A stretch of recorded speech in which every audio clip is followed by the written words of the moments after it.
4 राज्यों के चुनाव रुझानों में 3 में भारतीय जनता पार्टी को बढ़त। मध्य प्रदेश और राजस्थान में सत्ता पर काबिज होने की दहलीज पर पहुंची पार्टी। छत्तीसगढ़ में कांग्रेस से कड़ा मुकाबला। हरियाणा, पंजाब और चंडीगढ़ में विकसित भारत संकल्प यात्रा के विभिन्न कार्यक्रमों का किया जा रहा है सफल आयोजन। वंचित लाभार्थियों को मौके पर ही मिल रहा है योजनाओं का लाभ।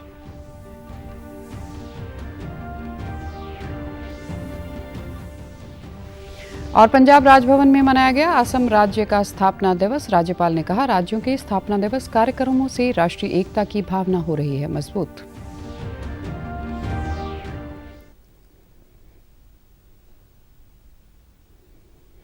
नमस्कार, चंडीगढ़ से आपका स्वागत है। मैं हूं आरजू। अब समाचार विस्तार से।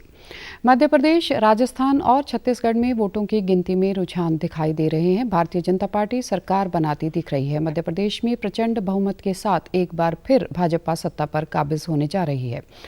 राजस्थान में भी रुझान भाजपा के पक्ष में दिखाई दे रहे हैं। मध्य प्रदेश में 162 सीटों पर भाजपा आगे है। एमपी में बड़ी बढ़त मिलने पर सीएम शिवराज सिंह चौहान ने प्रधानमंत्री नरेंद्र मोदी और पार्टी के शीर्ष नेतृत्व की सराहना की। उन्होंने कहा कि हमें विश्वास है कि हम शानदार बहुमत प्राप्त करेंगे। अमित भाई ने जो रणनीति बनाई, ये उसका परिणाम है। नड्डा जी का हमें मार्गदर्शन मिला। मैं केंद्र को प्रणाम करता हूं। फिर हमने पूरे चुनाव को पूरी ताकत से सामूहिक नेतृत्व में लड़ा। हमारे प्रदेश अध्यक्ष वीडी शर्मा जी और संगठन के बाकी सारे कार्यकर्ता भी काम में लगे।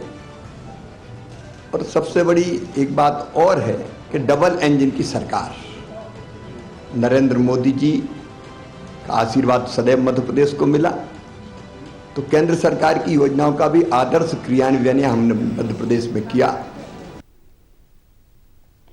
उधर छत्तीसगढ़ में भाजपा और कांग्रेस में कांटे की टक्कर है। तेलंगाना ही एकमात्र राज्य है जहां कांग्रेस बढ़त में है। मिजोरम विधानसभा चुनाव की गिनती 4 दिसंबर को की जाएगी।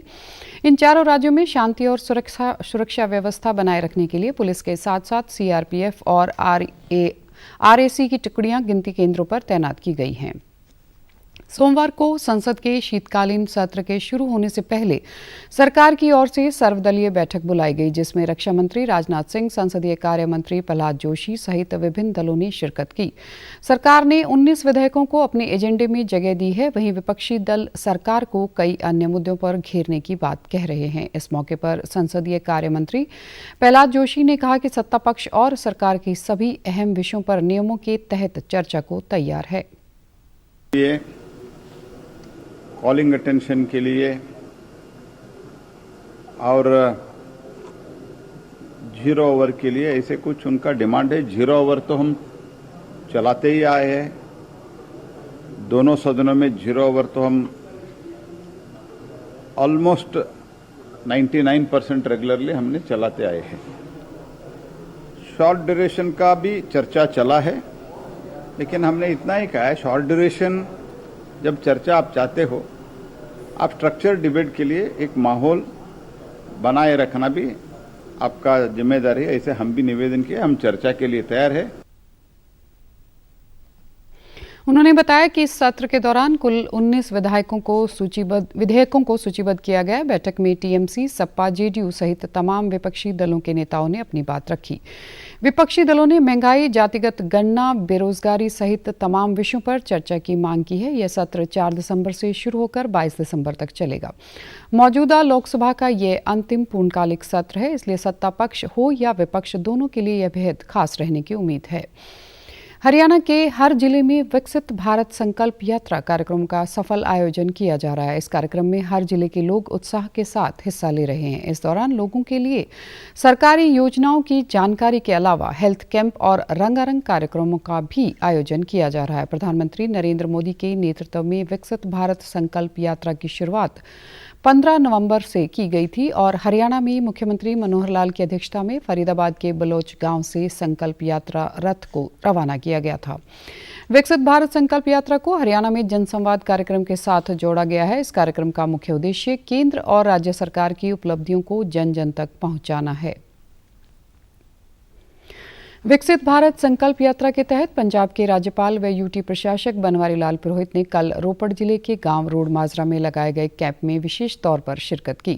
इस दौरान उन्होंने सरकार की ओर से चलाई जा रही विभिन्न योजनाओं के लाभार्थियों से मुलाकात भी की। इस मौके पर राज्यपाल ने युवाओं से आह्वान किया कि वॉलंटियर बनकर इस जन कल्याणकारी योजनाओं का लाभ गांव और शहरों में जरूरतमंद लोगों तक पहुंचाएं। इस दौरान उन्होंने प्रधानमंत्री उज्ज्वला योजना के नए लाभार्थियों को गैस कनेक्शन भी बांटे। समारोह में भारत को 2047 तक विकसित और आत्मनिर्भर बनाने की शपथ भी ली गई। साथ ही लोगों को सरकार की ओर से चलाई जा रही योजनाओं की जानकारी दी गई। कार्यक्रम में NFL रोपड़ ने ड्रोन के माध्यम से खेती में इस्तेमाल की प्रदर्शन करके दिखाया। मेरी कहानी मेरी जुबानी के तहत किसान भाग सिंह ने ड्रोन के जरिए खेत में नैनो यूरिया के छिड़काव की जानकारी भी साझा की। आप प्रमुख अरविंद केजरीवाल और पंजाब के मुख्यमंत्री भगवंत मान ने कल गुरदासपुर में 1854 करोड़ रुपए की विकसित परियोजनाओं का उद्घाटन और शिलान्यास किया। इस दौरान विकास क्रांति रैली में उपस्थित लोगों को संबोधित करते हुए मुख्यमंत्री भगवंत मान ने कहा कि आम लोगों की भलाई वाले प्रोजेक्टों को राज्य सरकार की ओर से प्राथमिकता दी गई है। रंगले पंजाब को देश में अग्रणी राज्य बनाने के लिए पूरी शिद्दत से कोशिश की जा रही है। कोई 1854 करोड़ दे नਵੇਂ प्रोजेक्ट जिहड़े ने उन्हां बारे तुहाडे नाल विस्तार च गल करना आया और पैसा असीं उत्थे लाउणा जिथे लोकां नूं फायदा हुंदा होवे। सब तो पहलां असीं इह देखदे हां कि इस प्रोजेक्ट बनन नाल आम लोकां नूं फायदा हुंदा है, उन्हां दी जिंदगी च कोई सुधार आउंदा है, उन्हां नूं कोई सहूलत मिलदी है। सब तो पहलां असीं ओह प्रोजेक्ट ओके करदे हां कि आ बस स्टैंड है। बस स्टैंड बहुत पहला खराब हालत सी, जिहड़ा बस स्टैंड टर्मिनल है वो बनाया है और उत्थे हर किस्म की सुविधा जिहड़ी आधुनिक है वो उत्थे मौजूद है। इस करके असीं उन्हां प्रोजेक्टां नूं पहलां लागू करदे हां जिहदे नाल लोकां दी जिंदगी च सुधार आउंदा होवे, सहूलत मिलदी होवे। इस दौरान दिल्ली के मुख्यमंत्री व आप प्रमुख अरविंद केजरीवाल ने कहा कि यह एक व्यापक पैकेज है जिसका उद्देश्य समाज के हर वर्ग की भलाई है। विकास और जनता की भलाई के लिए सरकार के पास फंड की कमी नहीं है।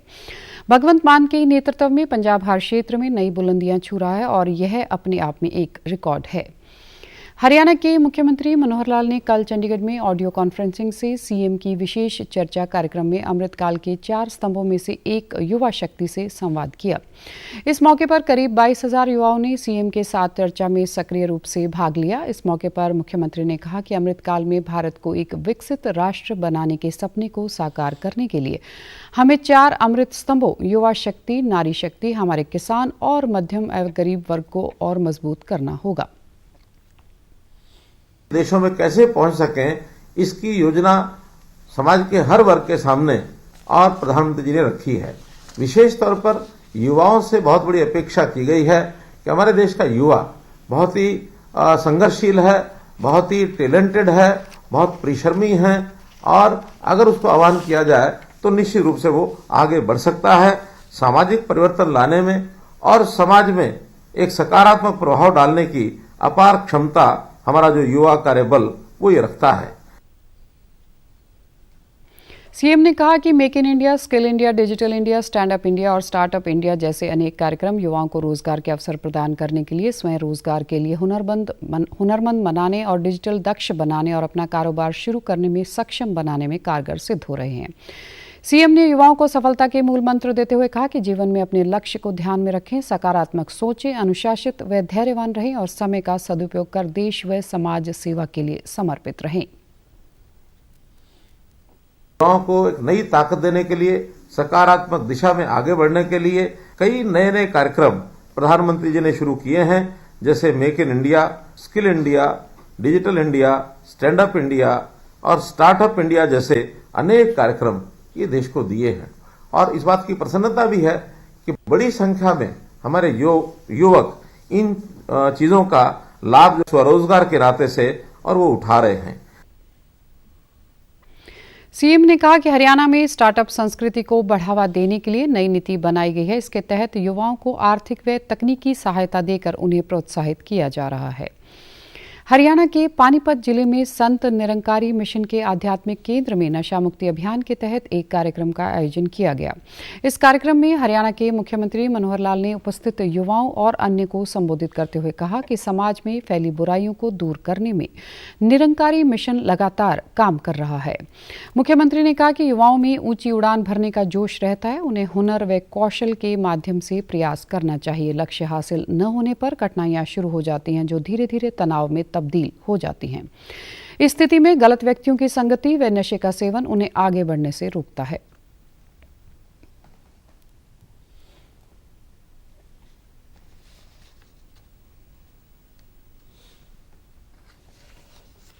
कि अगर नशे में एक व्यक्ति, एक युवा फंस गया तो स्वयं तो उसका शरीर भी खराब होगा, मस्तिष्क, बुद्धि, मानस सब खराब होगा, लेकिन साथ ही परिवार वो भी बहुत उसका उजड़ जाता है एक प्रकार से परिवार। इसको ठीक करने के लिए सबको आगे आना होगा, जन जागरण भी करना होगा।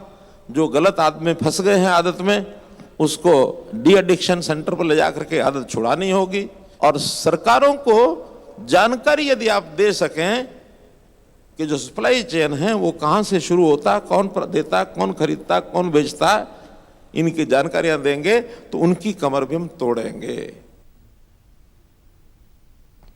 मुख्यमंत्री ने कहा कि सामाजिक बुराई को सरकार केवल अपने स्तर पर खत्म नहीं कर सकती, इसके लिए समाज के सहयोग की आवश्यकता है। उन्होंने युवाओं का आह्वान करते हुए कहा कि नशा जैसी सामाजिक बुराई को जड़ से खत्म करने के लिए नशा तस्करों की कमर तोड़ने में युवा सहयोग दें। मुख्यमंत्री ने कहा कि तस्करों का जाल तोड़ते हुए प्रदेश सरकार ने अभी तक सैकड़ों टन नशे की खेप पकड़कर उसे नष्ट किया है। नशा तस्करों की सप्लाई चेन तोड़ने के लिए सरकार लगातार काम कर रही है। चंडीगढ़ स्थित पंजाब राजभवन में कल असम राज्य का स्थापना दिवस मनाया गया। चंडीगढ़ प्रशासन और पंजाब राजभवन द्वारा इस समारोह का आयोजन संयुक्त रूप से किया गया। यूटी प्रशासक बनवारी लाल पुरोहित ने कार्यक्रम में विशेष तौर पर शिरकत करते हुए कहा कि देश भर के सभी राजभवनों में विभिन्न राज्यों और केंद्र शासित प्रदेशों के स्थापना दिवस के जश्न ने अखंडता और राष्ट्रीय एकता की भावना को मजबूत किया है। उन्होंने सभी से एक नए और मजबूत राष्ट्र के निर्माण के लिए एकजुट होने और मिलकर काम करने का भी आग्रह किया। तो जैसा हमारा पंजाब का हुआ वैसा ही आसाम का, पर ठीक है, उसमें भी सभी एक है। नॉर्थ ईस्ट के छोटे छोटे स्टेटों में बांट दिया गया एडमिनिस्ट्रेशन की दृष्टि से है। उन सातों स्टेट को सेवन सिस्टर्स के नाम, और उसी प्यार से सभी रहते हैं। थोड़ा थोड़ा संस्कृति में वहां भी फर्क है, परंतु प्रेम वही का है। असम के राज्यपाल के रूप में उन्होंने अपने कार्यकाल को याद करते हुए कहा कि असम प्राकृतिक सुंदरता और आकर्षण का केंद्र है। वहां की चाय को देश विदेश में काफी पसंद किया जाता है। इस मौके पर सांस्कृतिक कार्यक्रम का आयोजन किया गया, जिसमें छात्रों ने असम के लोक डांस, बिहू, कथक और ग्रुप डांस से वहां की समृद्ध विरासत को प्रदर्शित किया।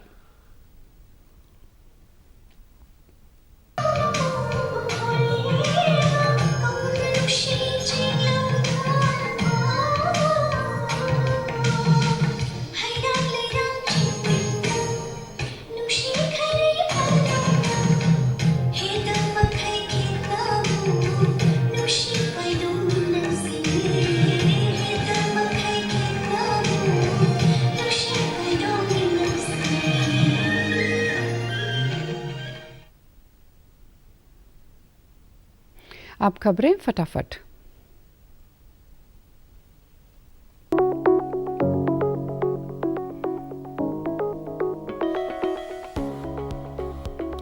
राष्ट्रपति द्रौपदी मुर्मू आज नई दिल्ली में दिव्यांगजनों के सशक्तिकरण के लिए प्रदान करेंगी राष्ट्रीय पुरस्कार 2023। COP28 में बिजनेस एंड फिलंथ्रोपी क्लाइमेट फोरम में ऐतिहासिक सहयोग, जलवायु व प्रकृति कार्रवाई बढ़ाने के लिए $5 बिलियन देने का वादा। सुखना लेक पर 7वें मिलिट्री लिटरेचर फेस्ट का आगाज। फेस्ट के पहले दिन भारत की सैन्य, रणनीतिक और कूटनीतिक नीतियों पर हुई सेशन। चंडीगढ़ के कलाग्राम में क्राफ्ट मेले के दूसरे दिन लोक नृत्य और वाद्य यंत्रों से कलाकारों ने बांधा समा। ट्राई सिटी के लोगों ने व्यंजनों का उठाया लुत्फ। और आप हमारे समाचार YouTube channel DD news Chandigarh, Facebook DD news Chandigarh और social media X DD news CHD पर भी देख सकते हैं। इसी के साथ चंडीगढ़ से समाचारों का सिलसिला समाप्त होता है। नमस्कार।